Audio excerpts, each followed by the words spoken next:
Welcome to Rishius academy. நம்ம today Dinamani news paper analysis பார்க்கலாம். Initially இதில் தமிழக பட்ஜெட்டை பற்றி சில விஷயங்கள் கொடுத்துருக்காங்க. தமிழகத்தை பொறுத்த வரைக்கும் நார்மல் பட்ஜெட் அண்ட் அதே மாதிரி அக்ரிகல்ச்சர் பட்ஜெட்டை தனித்தனியாக கொண்டு வராங்க. 2021-22 முதல் தமிழகத்தில் வந்து அக்ரிகல்ச்சர் பட்ஜெட்டை தனியாக கொண்டு வராங்க. ஸோ இதில் சில ஃபேக்ட்ஸ் கொடுத்துருக்காங்க.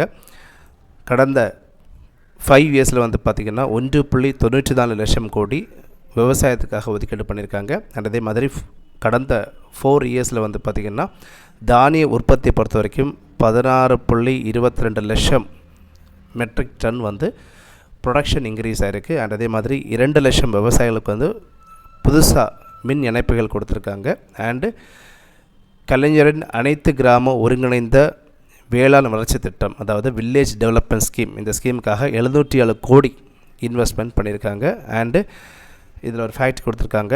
58,712 ஏக்கர் தரிசு நிலங்கள் விளைநிலமாக மாற்றம் பண்ணியிருக்காங்க. ஸோ இதெல்லாமே வந்து பார்த்திங்கன்னா விவசாயத்தை பொறுத்த வரைக்கும் தமிழக அரசாங்கம் கொண்டு வந்திருக்கக்கூடிய டெவலப்மெண்ட்ஸ்.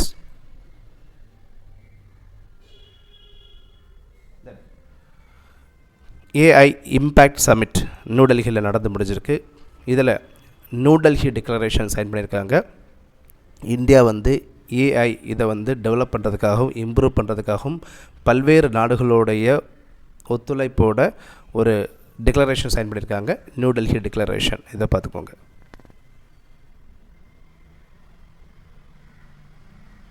தென் இதில் மணிப்பூர் பிரசிடென்ட் ரூலை பற்றி கொடுத்துருக்காங்க. நம்ம பிரசிடென்ட் ரூலை பற்றி சில விஷயங்கள் பார்க்கலாம்.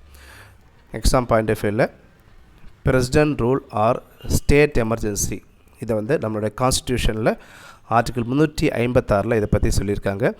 So state emergency or constitutional emergency or president ரூல்னு சொல்லுவாங்க. ஆர்டிகிள் 355 பிரகாரம் ஸ்டேட்டை வந்து ப்ரொடெக்ட் பண்ணுறதுக்கான அதிகாரம் சென்டர்கிட்ட இருக்குது. ஸோ சென்டர் வந்து ஸ்டேட்டை ப்ரொடெக்ட் பண்ணணும். அண்ட் அதே மாதிரி ஸ்டேட் வந்து கான்ஸ்டிடியூஷனுக்கு உட்பட்டு தான் செயல்படுதா இல்லையாங்கிறத வந்து என்ஷூர் பண்ணுறதும் சென்ட்ரல் கவர்மெண்ட்டுடைய டியூட்டி தான். அண்டு ஒன்ஸ் வந்து பிரசிடென்ட் ரூல் கொண்டு வந்துட்டாங்கன்னா 2 மந்த்ஸுக்குள்ளாடி பார்லிமெண்ட்டில் சிம்பிள் மெஜாரிட்டியில் அந்த ரெசல்யூஷனை பாஸ் பண்ணியிருக்கணும்.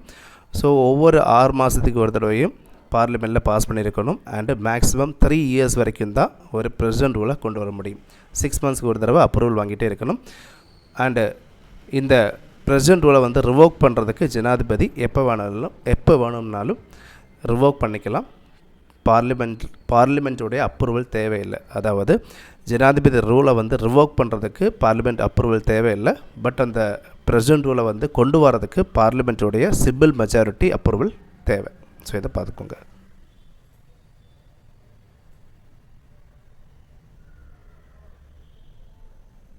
இலவச அறிவிப்புகள் உச்சநீதிமன்றம் அதிருப்தி.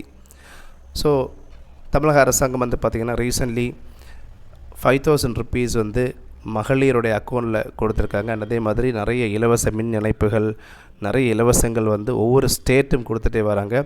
ஸோ இந்த சிச்சுவேஷனில் வந்து பார்த்திங்கன்னா சுப்ரீம் கோர்ட் என்ன சொல்லியிருக்காங்கன்னா, நீங்கள் வந்து ப்ரொடக்டிவான இன்வெஸ்ட்மெண்ட் பண்ணுங்கள்.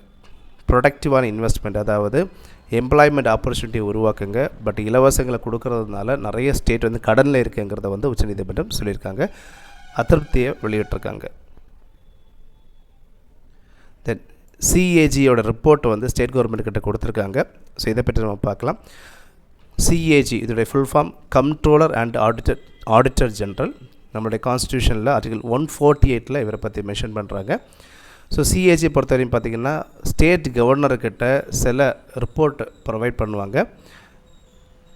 மேக்ஸிமம் பார்த்திங்கன்னா audit report of state finances, appropriation accounts, finance account, then performance report on state departments, local bodies, public sector undertakings, இந்த மாதிரி ரிப்போர்ட் எல்லாமே வந்து கவர்னர்கிட்ட ஒப்படைப்பாங்க. கவர்னர் வந்து ஸ்டேட் லெஜிஸ்லேச்சரில், சட்டமன்றத்தில் அதை சப்மிட் பண்ணுவார்.